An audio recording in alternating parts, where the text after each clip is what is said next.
So, welcome everybody to our November webinar of the IPAI New Assessor webinar series. Our webinar topic today is going to be on homestead exemptions. And then we are going to start off everything with a formal panel discussion.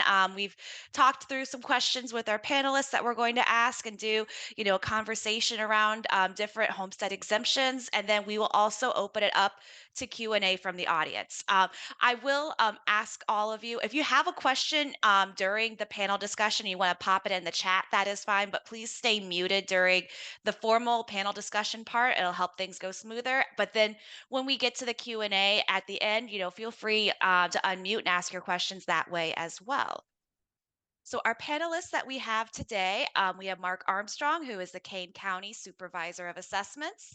We have Lori Behringer, the Moultrie County CCAO, and Tom Hodges, the Winnebago County Supervisor of Assessments. So thank you all for joining us today, and we'll go ahead and get things started. So Mark is going to go through a few slides here just to give ourselves an introduction, a refresher of what homestead exemptions are before we dive in. And you're muted, Mark. You'd think by now I would be used to that. Apparently not. So, what are homestead exemptions? An exemption of any type is an exemption that creates a reduction in the taxable value of a property before the tax rate is applied. A homestead exemption is one that is for essentially an owner-occupied residence. Now, there are multiple exemptions, and each of these exemptions have different amounts, and they have different qualifications for qualifying for the exemption. But how do we get these exemptions in the first place? Well, it all starts with the Illinois Constitution. Article 9, Section 6 of the Illinois Constitution talks about exemptions. And in order for an exemption to be constitutional, it has to meet one of these criteria.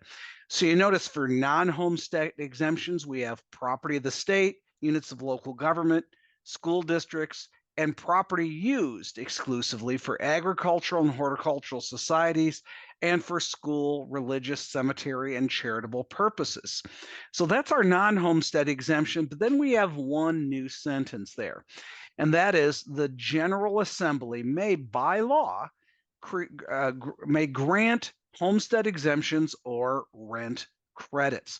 And this was something new for the 1970 Constitution. Now, the idea of homestead exemptions had been around prior to that, but generally it was exempting your property from being exposed in a lawsuit. So you couldn't be sued and lose your personal residence in a judgment before the court. But in this case, this expanded it to property taxation itself. So before we get to the specific exemptions, let's talk a little about who administers them.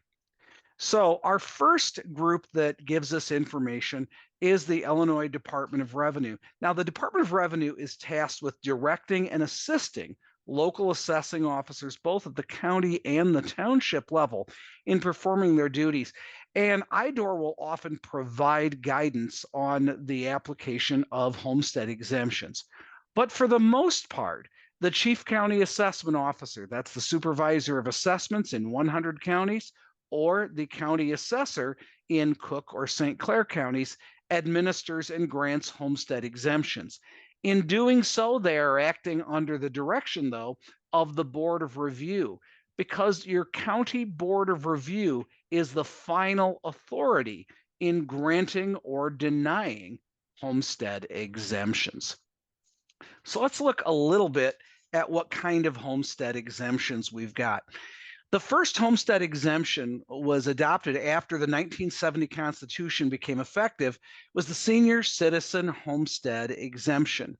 And it came on board for the first year in 1972. In 1975, a homestead improvement exemption was added, and then the general homestead exemption was added in 1978. Now, at this point, a little bit of an aside. I'm using some specific names as mentioned in the Illinois compiled statutes. When I've done some research on exemptions, one of the things I've found is that locally people will use different names. I was teaching a class recently and somebody asked me, "Is we don't have the general homestead exemption, but we do have the owner occupied." And that's often what they are called locally. For instance, if you there's at least one assessment administration software that for the general homestead exemption calls it the HEL or Homestead Exemption Limited. And what that comes from was the original language for the general homestead exemption in 1978, where it said a homestead exemption limited to, and the original limitation was a dollar amount or the difference between the 1977 value and the current value. That's why, if you notice in your software, you need to keep maintaining those 1977 values. And we do have a few properties in Kane County that are not enough high enough above their 1977 value to get the full amount of the exemption. So other ones started being added a little bit later. In 1980, we started getting the Veterans with Disabilities Homestead Exemption if they have specially adapted housing. And that's one that's applied through the Illinois Department of Veterans Affairs. The senior freeze, officially called the Low Income Senior Citizens Assessment Freeze Homestead Exemption, or LISCAFE. When your acronyms have 3 syllables, that means it's a really long acronym. That was added first in 1993. And then a couple were added in Cook County. There was an alternative general homestead exemption added in 2004, and the longtime occupant homestead exemption, again only for Cook County, added in 2007. Also in that same 2007 bill, we got 3 for the downstaters. And actually, they're statewide, so they're for everybody.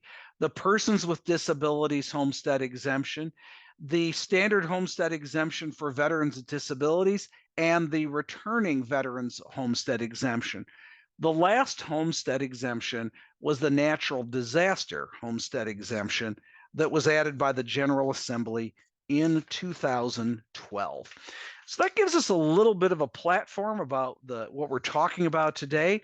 And Amanda, I know you've got some questions that have been submitted that you want to talk to us about. So I'll turn this all back over to you, and I'll leave my microphone back on this time. All right, sounds great. Thank you, Mark. So yeah, I'm going to start with a question for everybody. So I believe the senior freeze is by far probably the most complicated to administer. From my experience interacting with assessment professionals during my time at the IPAI. So, and one of the reasons for that is there is the income cap for that eligibility for that senior freeze. In your offices, I'm starting, Mark, you just talked, so we'll start with Tom. How do you verify household income for the senior freeze exemption? Yeah, Amanda. So that's a great question, and I know that each county throughout Illinois does things a little bit different. We have roughly about right around 11,000 seniors that do qualify for the low income senior citizen homestead freeze exemption. Historically, the county has not verified or validated income other than on those applications where there's a potential red flag. So if we're right around the income limit for Winnebago County, and most of the counties in the state is still at $65,000 household income, we will reach out and ask for some further verification, some tax documents to verify that income. Also, when our assessment specialists are actually administering the exemption and putting them on, they're looking and reviewing the application. If there's an instance where something jumps out at us, if the folks are in a very high assessed, high valued home, and they're claiming that they don't have any income at some, there's certain times where we will reach out to ask for income. I believe the prior administration years ago did require income verification. However, again, at 11,000, we have not. Now, there are some new laws on the books that do allow for some assistance and utilizing some other state lists that have that already do the verification for the senior citizen and for the income potential that we have been discussing as an office of possibly implementing at some point in the future. But as of now, Winnebago County does not verify income on every senior citizen assessment freeze exemption. All right, great. Thanks, Tom. Lori, how do you handle it in your office? So as of right now, and in years past, we did the same thing. We did not verify income unless somebody brought in information and wanted help in filling out the form, not knowing where they needed to put the amounts or whatever. So people bring in their income tax um, paperwork and stuff like that for us to help them fill it out, so it would be verified that way. However, in the last few months, I have been questioned, not because of just people going, well, how does that person qualify? I'm pretty sure they make more than 65,000. So I've been talking with my state's attorney, and when I send out renewal forms for next year, I'm going to require that we have some sort of proof so that we can verify that the people do qualify for their senior freeze, because trying to get ahead of the game instead of trying to be proactive instead of retroactive in anything that may come about. So All right. Well, best of luck to you during that new process. Maybe we'll have this webinar a year from now and check in and see how that goes. So, great. Thank you, Lori. Mark, how do you guys handle it? Well, we were in the same position as Tom and Lori, and a few years ago, I made the decision to require a 1040, the entire 1040, to be submitted with every application. The reaction was interesting. The lower the income, the less anybody cared. But I got a lot of phone calls from people who live in what I'm going to call higher end houses. And we're talking houses with a market value of close to $1 million, calling and very, very upset that I have asked for this personal and private information. One guy's yelling at me and he says, well, I'm just not going to file. And I'm thinking, I have no idea why he thinks that would make me change my mind on this. Another trick that we use is, because the $65,000 income threshold addresses household income, is we check to see what registered voters are living in that house. So we compare that list with the clerk's office, and we'll ask for verification for incomes for everyone who uses that house as their principal dwelling. So we had one guy, I won't say where he is because there are tremendous amount of privacy laws with this. I can't disclose any specifics. It's a misdemeanor. And I don't know about you guys, but I like my day best when it doesn't end up with me going to jail. So I won't give any details. But it was someone who contacted me after I sent him a letter that says this person's registered to vote in your house, but we don't have her income. So please provide this income so we can process your application. So I get a letter back from him and says, oh, that's my adult daughter. She doesn't live here. This is just her voting address. And oh my goodness, you just admitted to vote fraud. And so I sent a letter back explaining how residence has a very similar meaning under the elections code as it does under the property tax code. And he sent me back a very nice letter thanking me and withdrawing his application. Now, this person had been receiving the exemption and was saving at least 5 figures in tax dollars. So more than $10,000 of taxes is being saved here. So that was really one of the things that led to the decision to require verification for everyone. If they claim they are not required to file taxes, because there are thresholds where if you're below, you aren't required to file, we then require your 1099s, such as your 1099, I believe it's SSA. If you say you don't have any 1099s, then we require a sworn affidavit where you are saying, I had no income or whatever income is attached. And if it turns out I'm lying, I understand that I am guilty of perjury and subject to penalties under the law, which is also provided in the code. just a reminder for that. Once we send out that form, we don't have a lot of people actually seeming interested in signing it. So what happened when I did this? I saw the number of applications drop. Now I don't have that many applications. Tom, you mentioned you had about 11,000 countywide. I know our county population is higher than Winnebago's, but we have only about 8,000. And the Venn diagram between people who get the senior and the senior freeze is about 25% of the senior. Right. So not everybody is at your situation, wherever you are, may be different. I remember talking to Mark Becker. He's down in Hamilton County. Mark's retired now, but Mark said almost everyone in their county who gets the senior also gets the senior freeze. It was very rare to find a senior household with income of over $65,000 a year. So this is where my counsel to everyone is: solve the problems that you have in your jurisdiction, not the problems that I have in mine.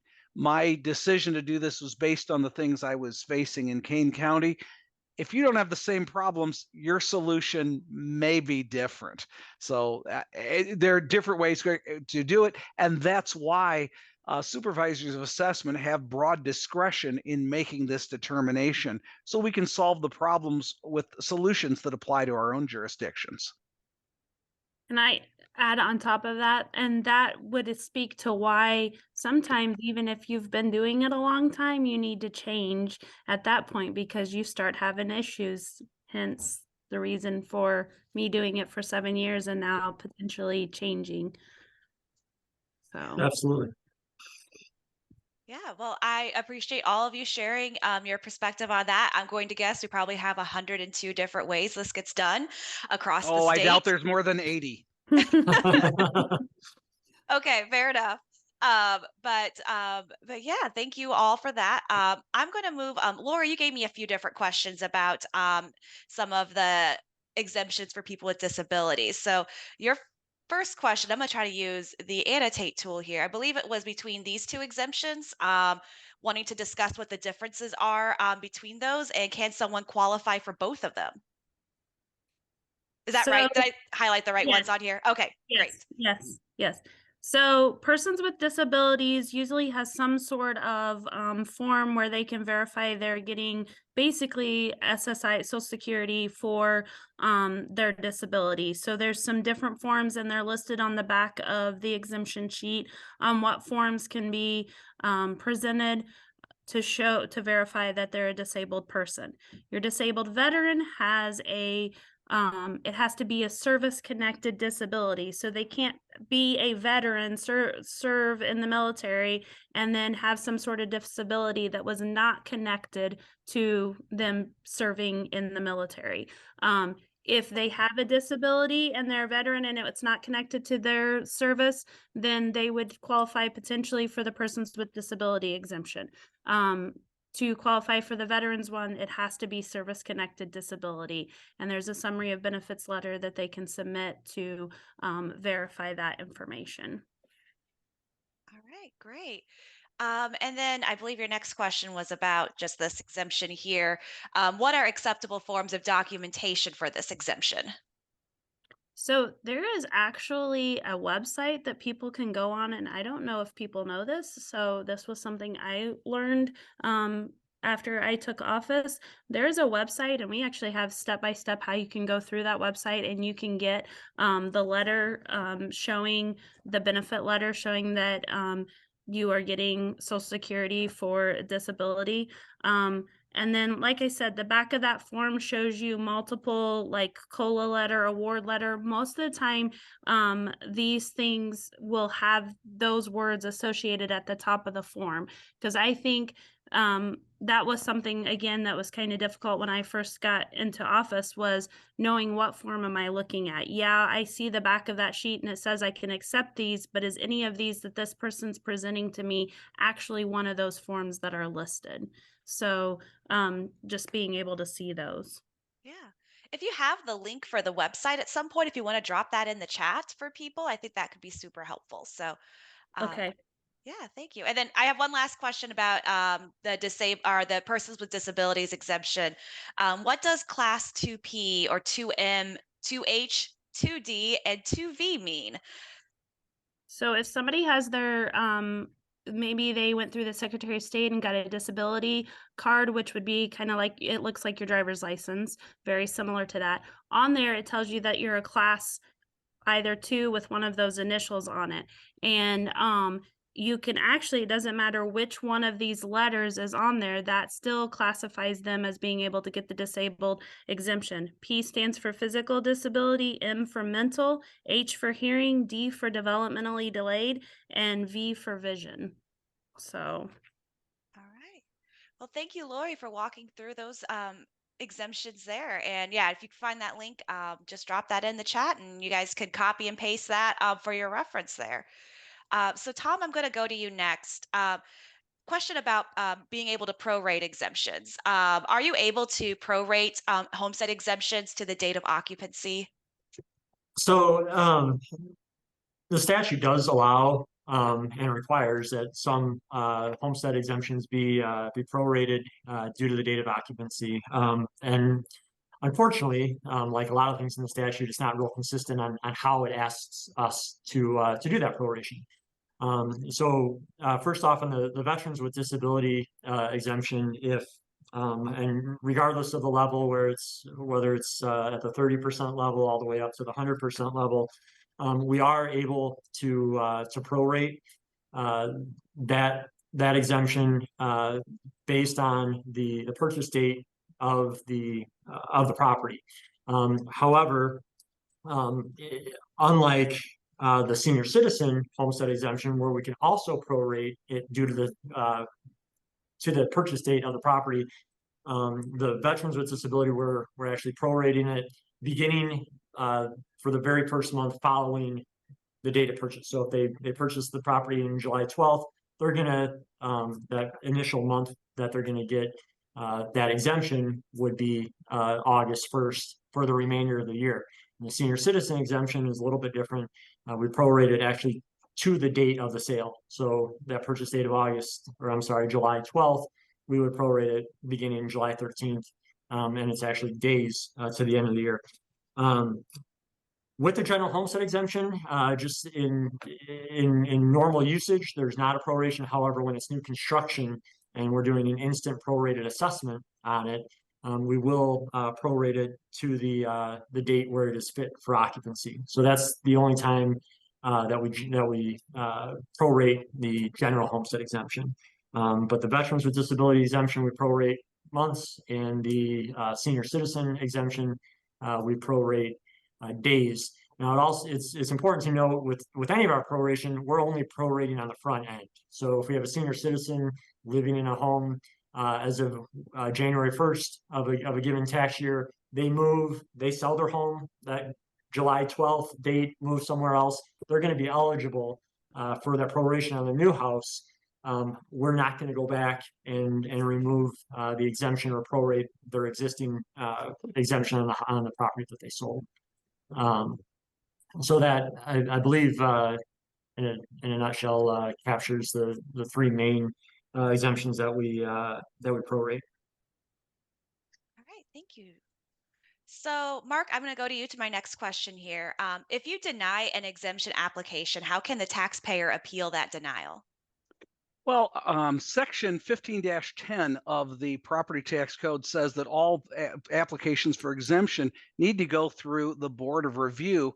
However, the Board of Review's decision is not final except for homestead exemptions. So that means the Board of Review has the final say. So it does not, however, set up any process for that. So you need to figure out in your county, your jurisdiction, how you want to send that up. So what we do is we have a system set up so when something is denied, they have a certain number of days. It's in the Board of Review's rules where they can file an appeal of that denial to the Board of Review. The Board of Review then can hold a hearing. We hold all our Board of Review hearings by Zoom because there are no time constraints like there are with with regular assessment complaints, because those you need to have done before you can certify. These can extend beyond that because they can be applied by certificate of error afterwards. We set up a hearing where the taxpayer can file all the documents that they want considered. The Board of Review will have a hearing officer who will hear that. I will file whatever documents that I want done, and then the Board of Review will issue a final decision, which is a preliminary decision. And actually, that's done without the in-person hearing. If they disagree with the preliminary decision, then they can get the hearing officer before the board to do it. So the first one is based on written evidence only. Then they can appeal that to the full board if they want. If they don't appeal the preliminary administrative hearing, a final hearing is done. So what do those decisions look like? They're generally about 6 to 30 pages. They're written kind of the way a PTAB decision was. And the reason they're written by that is because if someone disagrees with that, their next venue is the circuit court. Now, the circuit court generally is not going to disturb the decision of an administrative agency unless it is contrary to law or against the manifest weight of evidence. So what we do in all of these is we'll set out what the taxpayer has requested, the circumstances surrounding it, the laws surrounding it, any applicable judicial decisions regarding that, and then how the board applied that. So far, the board's success rate is 100%. No court has ever overturned a decision of the Board of Review. There are always people telling me they're going to take it all the way to the Supreme Court, which if they want to, they're allowed to make that claim, but they have to start in the circuit court. And how they start is what's called a tax objection complaint. So what they need to do is pay their property taxes in full. And then after they've paid them within 75 days of the first penalty date of the final installment, they need to file in the circuit court. That filing fee is generally going to be a few $100s. That may have something to do with why people aren't filing these things all along. And then the court will hold a hearing. They're always a bench trial. Tax objection complaints cannot be jury trials. And then the judge will make a ruling. And then if somebody wants to appeal that, they can appeal it to the appellate court. But it's never gotten that far, at least to date. If anyone's interested in seeing a copy of those, you can send me an email. My email address is armstrongmark@kanecountyil.gov, G-O-V. So Kane County IL, no punctuation there. And I'll be happy to send you, one or more of the most recent decisions so you can get an idea of what these look like. And Mark, if you want to pop your email in the chat too, if that would be easier for people, feel free to do that. And thank you for your answer on that question. So the next question, I'm going to ask this to everybody. I don't know if this is a different answer for each person, but and I'll start with you, Tom. Which exemptions do you require an annual renewal, and which ones do you roll over without a renewal? So the annual the exemptions that require an annual renewal, they're the ones that are required by statute that we send out. Annual renewals are the senior assessment freeze, homestead exemption, the persons with disability, and the veterans with disability, as long as they have not already been deemed 100% and totally and permanently disabled. There was some language added to the law, I believe last year, that allowed for, or maybe 2 years ago now, that allowed for if that veteran is 100% disabled and permanently and totally through a service-connected disability, they do not need to renew their exemption annually. The senior citizen exemption does have a renewal language in the statute, I believe. However, individual counties can opt out of sending that renewal. Winnebago County has opted out to send any renewals on the senior citizen. So for us, it's the veterans, it's the person with disability, and it's the senior citizen assessment freeze exemptions are the three renewals that we that we mail out. We generally mail them out in March, especially for the freeze. We try to send that out in a similar timeline as to when people will be receiving their tax returns. The persons with disability and the veterans with disability usually go out a few weeks prior in February, late February. All right, thanks. Lori, what about your office? Basically the same thing. We don't do an owner occupied renewal. If we find out through sales and stuff like that, we remove the owner occupied. Otherwise, nobody gets any younger, so we don't worry about the elderly exemption. And then so basically the same thing as what Tom stated. The other ones we do send out renewals for, but owner occupied elderly and the 100% and permanently disabled veterans, we don't send out renewals for. Okay. And Mark, is your office similar as well? We are similar. When I started, we were sending out applications each year for the senior exemption. And I commissioned a study, and I determined that everyone who was 65 or older in 2008 would still be 65 or older in 2009. Now that study was done in my head. I didn't actually spend money on it. And so we didn't do that. Now, having said that, I know we're going to have people who get that exemption and they shouldn't be getting it. But the real question was, how much do we want to spend on enforcing that provision? So to make everybody file, so we have about 32,000 of those. To make everybody file every year, the processing cost would be about 1.5 full-time employees. So a full-time employee, even at the starter rate, when you include benefits, is going to cost in the 50 to 60,000 range. So you are really looking at $75,000 to $90,000 of cost just to make sure those are done.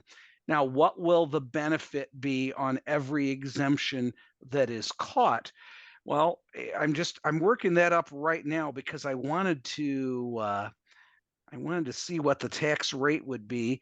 So if looking at the county's total, so Kane County's rate was about 0.33% last year. So our senior exemption right now is $5,000. That's going to 8, so 0.0033 times. So we'd save $16.50. So to break even at let's say a $75,000 cost,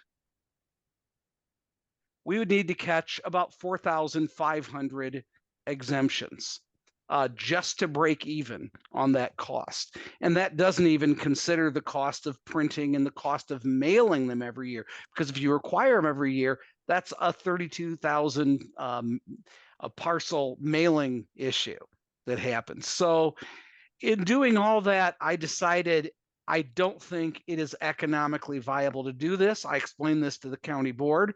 Now, the county board can unilaterally take us out of that, but my state's attorney believes that I already had that authority without the county board doing it. The county board could override it if I wanted to keep it every year, though.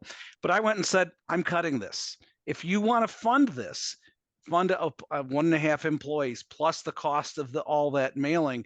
And remember, if you're getting these forms in, you now have to keep these forms in a way that you can access those forms until the local records commission says you can destroy those forms.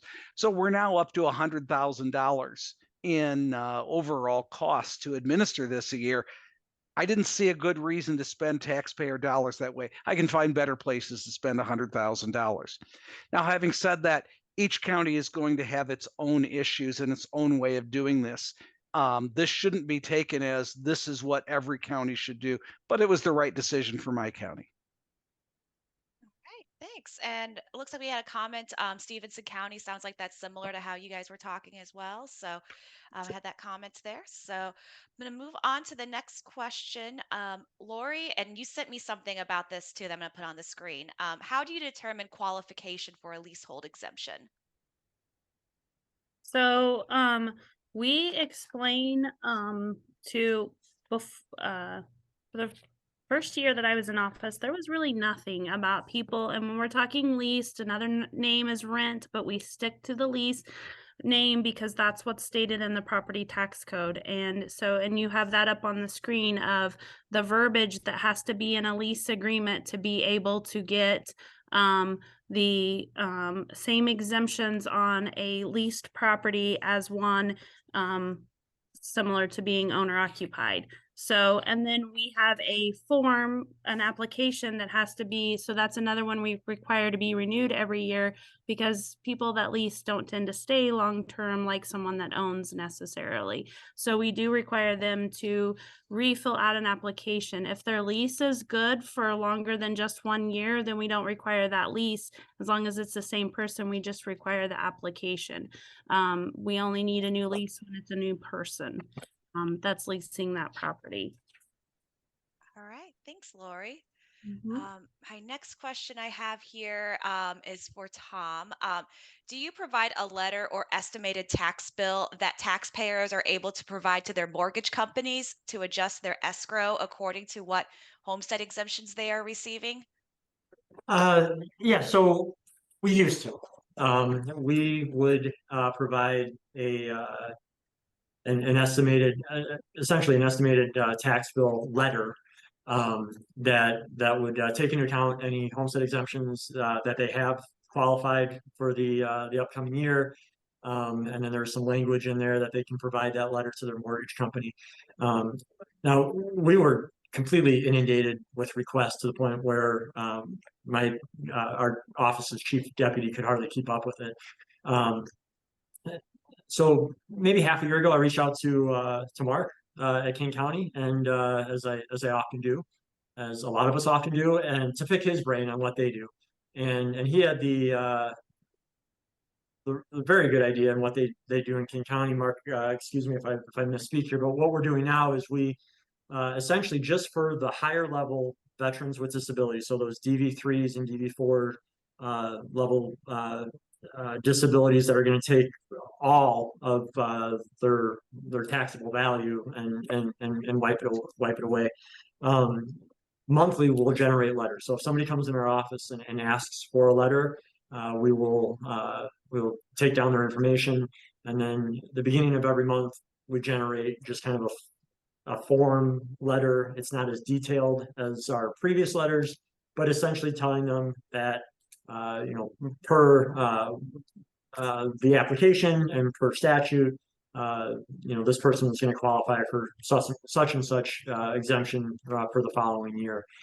We feel like this has really kind of hit the sweet spot where, because mortgage companies, obviously, like counties, are all different too. There's some mortgage companies who are requiring very detailed information that our office just doesn't have the time to provide.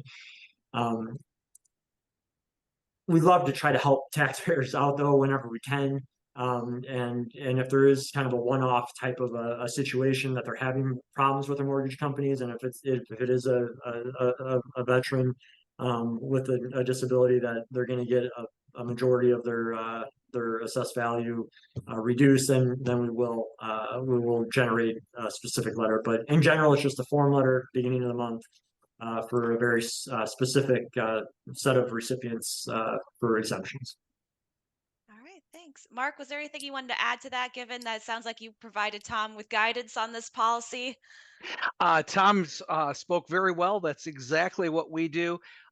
We do not provide any letters of estimates of bills for a couple of reasons. One, and Tom is right, in a county with 200,000 parcels, we'd be inundated for that. We have 10,000 sales a year. There's no way that we could come up with that kind of volume. But the other way is, once you send out a letter, they're going to hold you to that. They're going to believe that letter is a promise. And when it doesn't turn out to be that way because a referendum happened or something else happened with the tax rate, they're going to be very, very upset, and they're going to blame you by name. So it's one of the reasons I'm really reluctant to undertake that process. Having said that, for a complete exemption, that's an easier one to do. Now, one of the caveats we do in our letter is we have a number of communities that have done some major construction funds via special billing areas that are non-ad valorem. So they're not based on the property's value. With the veterans exemption, you are still liable for those, just as any fully exempt property is liable for those. So we have some veterans with disabilities. They bought homes in fancy new areas, but they had these special billing areas up, and now they're getting $3,000 and $4,000 tax bills, and they're very, very upset about that. So we do have a sentence in there saying if there's a taxing district that levies on basis of something other than value, this will not exempt that. It only exempts things that are based on value. All right. Thanks, Mark. Lori, does your office do anything with this? So yes, I'm actually the complete opposite of, Okay. and probably because we're such a smaller county. So I do have a form that we fill out, and I will say, covering the basis of it very plainly says we're using the previous tax year. I mean, we'll even spell it out that if somebody's wanting a tax estimate for 2023, it shows you we're using the 2022 tax rate that was on the previous bill. There's a whole bunch of information. I've had state's attorney look at it so that I'm not responsible because of those things of, well, you said it was going to be $700 and end up being $718.13 or whatever. So there's a lot of information on the sheet of paper that states you can't, this is just an estimate. It's not something that's real as far as that goes. I get probably 20 of these a year. I also only have about 100 sales a year, or 300 sales a year that I have to go through compared to the thousands that Mark or Tom's office has to go through. So it's not something that bogs me down or bogs another staff member down when you're talking about potentially 20 tax estimates that we do in a year. So Gotcha. Well, And thank that's you a for- great example of how different problems in different jurisdictions can be handled differently. There is not a one size fits all solution in the property tax code for that very reason, that we all have to solve the problems in our own jurisdictions. mhm. Yeah, thank you, Lori, for providing that different perspective there. So I have one last question for everybody, and this one's a fun one. I'm going to start with Mark. Do you have any unusual stories you can share about homestead exemptions? Well, I shared the one about the guy whose adult daughter that was her voting address, not her mailing address. But we do have a number of other things that people have gotten very creative in how they want to apply for these exemptions. We have people who will have properties in another state, for example. And if that other state happens to be Florida, Florida will probably find you before you find them. I doubt that there has been a week since I took office 5 terms ago that somebody from Florida hasn't called and said, "Hey, can you see if this person has gotten an exemption?" And then they will call us. So when we do our initial general homestead exemption, we often do it at the sale by the question on the PTAX 203 form that says, "Will this be your principal dwelling?" If they say yes, and we do have a question if the tax billing address goes somewhere else. But if the billing address goes there, they say it's going to be their principal dwelling, we'll go ahead and apply it, just because we're trying to avoid thousands of applications a year, and that is already a sworn affidavit. So I had a woman coming from Florida, and she bought a house in St. Charles because she came here often enough to see friends. She decided to buy a house to visit for the few times a year she came, rather than stay in a hotel. I'm sure this woman was very well off to be able to do something like that. Excuse me. So she bought this house, and of course, her attorney, or probably more accurately, her attorney's paralegal, checked, yes, this will be my principal dwelling. So we granted the general homestead exemption. Now, she'd been getting that exemption for about 10 years when all of a sudden somebody in Florida caught her. Now, the penalty in Illinois, if the CCIO wants to apply it and the Board of Review wants to put it on outside of Cook County, is it's omitted property. So there's a nice, easy process for doing it. But as I mentioned, the senior exemption, it's going to give the county $16. It's not really worth going through that process for us. We'll spend more than $16 in enforcement just for that. So we rarely do that, but we still have the limitation outside of Cook County that we can only go back for the tax bill, and that's only up until judgment. So right now, we're past the point of judgment in Kane County for the 2022 payable 23 year. So we can't go back at all. So this woman was caught in Florida. She had 10 years of double exemptions. Well, Florida has very, very strict homestead exemption laws, plus much higher amounts. The current amount is, I believe, $60,000. And if you are caught with an exemption, they can go back 10 years to capture that. The penalty is 50% of the taxes saved, plus 18% interest, and you have to pay it in 30 days or immediately your property it goes to tax sale. So this isn't the first person who had it, but usually it's someone who lives here and has a vacation home in Florida. This was the opposite, where she ended up selling her Illinois home to pay the exemption penalty in Florida. And her first claim was, I never applied for this. I showed her the form. This is your signature on this form with this. Well, my lawyer did that. Well, maybe you ought to talk to your lawyer. Yeah, that's between you and them, but we did not erroneously applied it. But even if we did, this was on your tax bill every single year. You could have called us at any time and we could have made that adjustment, but we did not. I did agree to use omitted property for the current year, but that was the limits of my authority. So with that, she ended up, I think she ended up selling the Illinois house to pay the tax penalty in Florida there. Wow, that's definitely extreme there. But, she probably picked the place with the better weather. For the most part, yes. I guess outside the hurricane season. So, all right, Tom, do you have any unusual stories? Just we do get our weekly or biweekly Florida calls. I know that they're much more stringent down there, as Mark alluded to. Really, what we run into, I mentioned earlier that we don't send renewals for the senior citizen homestead exemption anymore. And one of the ways where we try to capture some of those that may still have that exemption on their property after they're deceased, and this is something that the county was doing prior to me taking office, is we get a deceased persons list from the county coroner's office. This is anybody 65 or older. It also has their home address.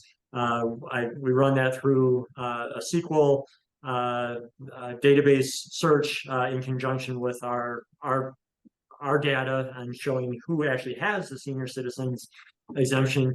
And then if there's a match and they don't have a spouse, we will inquire further. A lot of times we'll have an exemption form that for the senior citizen assessment freeze that's been being signed, but we know that Jane Smith passed away 3 years ago. So that's always a fun phone call to make, because generally speaking, it's usually a son or a daughter or a relative who's been signing on behalf of their deceased parent or relative. And right away they're very well, they know that that they shouldn't have been signing, and they're worried, and they're worried. In most cases, if not all, we remove the exemption for the first year, as Mark mentioned, going back for omitted property, and the cost versus the savings is minimal. This is a way that we can do a quick check to kind of grab the 100, 200 ones that we can kind of look at closer. But it always makes for those conversations.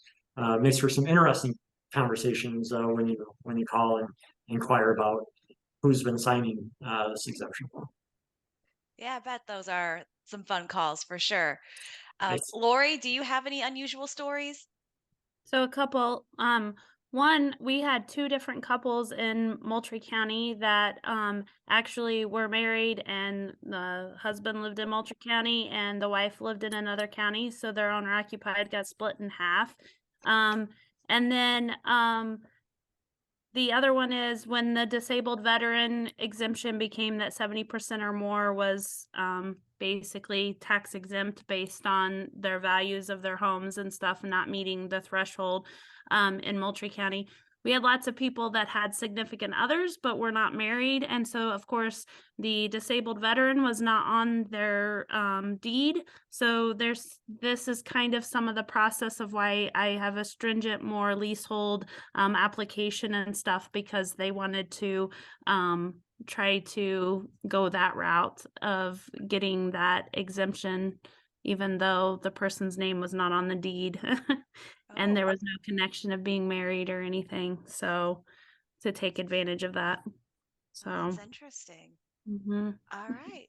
Well, thank you all for answering those questions that we just went through. I know we had a question come through the chat a little while ago, and we kind of hit on that about. I'll just read the chat here. I have many homeowners who own multiple properties, often in different states. What is the best way to determine if they have some form of homestead exemption on multiple properties? Like, it sounds like Florida is very proactive, but what if it's a different state? And feel free anyone to jump in at this point.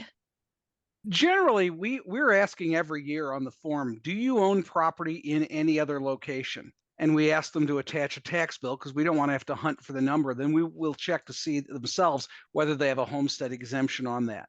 Now, barring outright lying about it, it makes it much more difficult. That seems to catch that because we do have a lot of people who will include it, and we do catch it that way, and we just deny the exemption. We'll typically remove the other exemptions when we find that out. Generally, if they have homes in multiple locations, I'm not sure they might not be low income to begin with. So it's probably good to to catch that. Other than that, though, the states that have high thresholds for catching people have a very big incentive, Florida being the biggest. And that seems to be the issue. As far as located in other locations, we do have a report in our assessment administration software that will bring up reports that will show when the same name shows up more than one place. We simply need to cross-check those and make sure they're actually the same people. Believe it or not, there's more than one John Smith in the county. Tom, Lori, do you have anything to add to that? We being such a small county, we go by the RETD sheets that are my deck and that sort of thing of coming up with it. I will tell you that, and I won't mention, but there is a certain vendor out there that's new that we actually Moultrie County is going to see if they can help with some of this, because I wonder how many we even just miss in our own county, let alone just because we don't have a good way of finding that out. They may own 2 properties and be getting owner occupied on both, and somehow we've overlooked it somehow. So I'm curious to see when I start with this other vendor how much we'll catch along that lines. All right, sounds good. So I have a question. I'm just like looking through the chat here.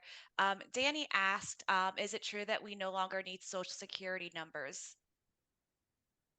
Not That sure is exact. correct. Okay. That was on the state's form originally for the senior freeze.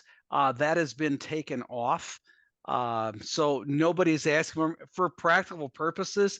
I'm not sure that there's anything useful to do with them. Right. So there's no reason for us to have them on. They are protected. As I mentioned, it's a misdemeanor to disclose that information. But the form itself, I think they pulled it off the state's forms, and we pulled it off our forms a number of years ago.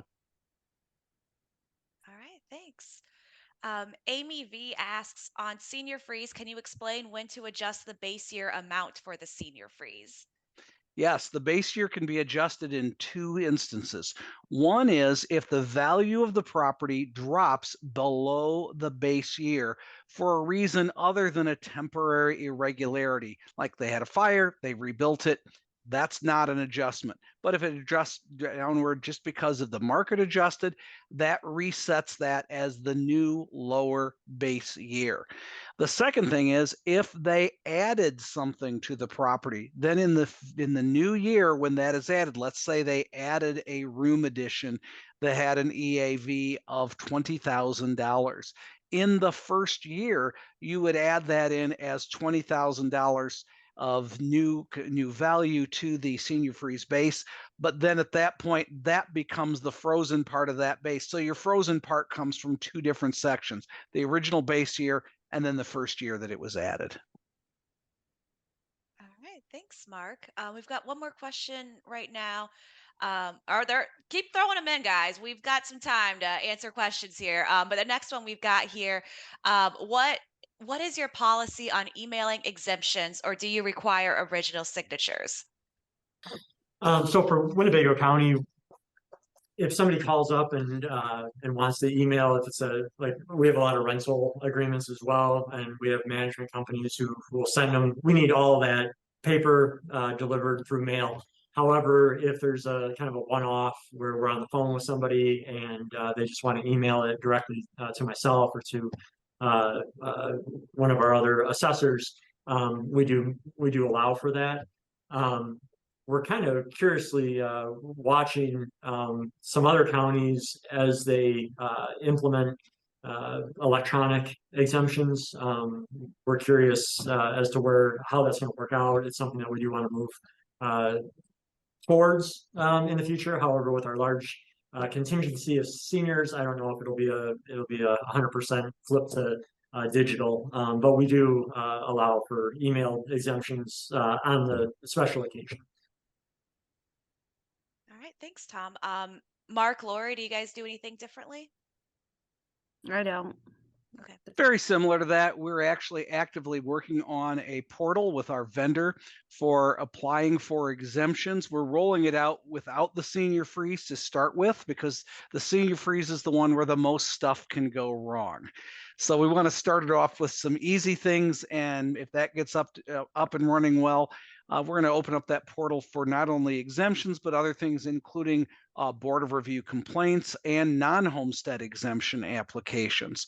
But I don't want to throw everything out at once without a little test. So things like a senior citizen exemption is going to be an easy test. Is if that goes wrong, we can add it together in a non-timely basis. But if something with Board of Review were to go wrong, the tax cycle grinds to a halt. So that's why we're looking forward to this for multiple reasons. There's only one exemption that I require a notary on, and that is the leasehold general homestead exemption. I require a notarized signature of the taxpayer, that would be the lessee, and the property owner. I had way too many attempts at fraud. The first year I did that, I went from 50 down to 3. Tom mentioned dealing with management companies. I will not, under any circumstances, ever accept something just from a management company, and that includes Mr. Arena, Tom, because I found too many of them absolutely bald-faced lying to me. And guys, management people, if you want to file a lawsuit on that, let's go out and throw it up in front of the judge and see what happens. Yeah, the leasehold exemptions for Winnebago County, when I came in, the toothpaste was kind of already out of the tube a little bit on that as far as Winnebago County goes. I think we have about 2,000 leasehold exemptions right now. We do not require a notary on any of them, including the leasehold. It's something that we've looked at and we would love to do. There's some headwinds, I guess, locally in every county is different, right, Tom? Thank you. Yeah, absolutely. So. Speaking of notary, that seems to be the next question on here. I think it's more specifically, do any of you guys require a notary on senior freezes? It was taken off the state's form in the COVID year. Right. It had been on there because the word used in the statute is affidavit.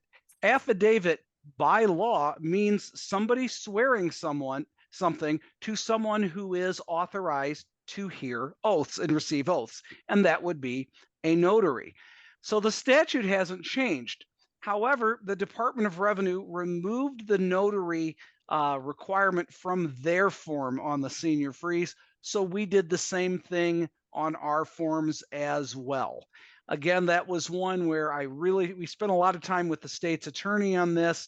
And given that these are all one-offs, each individual year is its own, and we don't have the ability to go back 10 years, we didn't see a lot of upside in the year 2020 making senior citizens come into the office, or even in 2021. It has brought us way down in the amount of foot traffic into the office when the exemption forms come out. And that's probably a good thing, because a lot of times the only thing they were coming in for was just because they wanted to use the free notary service. Lori, I've seen you nod your head a lot while Mark's talking about this question. So similar for your office. Yes, yes. And there's a huge, we get way more senior freeze exemptions in the mail than we do in the office. And we were probably 98% of the people that filled out their senior freeze would come in so that they could have it notarized. And once we did away from that, I don't know if even 20% comes in. It's a very few number. So. Okay. And then Danny's got all the questions here, but form still needs signatures on that, so it just doesn't have to be with the notary. Correct. Okay. All right, well, we have hit our time here, so I want to thank everyone. Thank you to our panelists for answering questions and talking through how your office handles homestead exemptions. Thank you all for being an active audience and coming in with your questions. This will be our last webinar of the year. We did have one initially scheduled for December about how to prepare for a new year. We are going to move that to January or sometime early in 24. And instead of prepare, we're just going to call it how to start a new year. So we're probably going to do these quarterly moving forward. So keep an eye out on the IPAI newsletter and all of our social media for information about that for next year. With that, I want to wish you all a very happy Thanksgiving and holiday season. And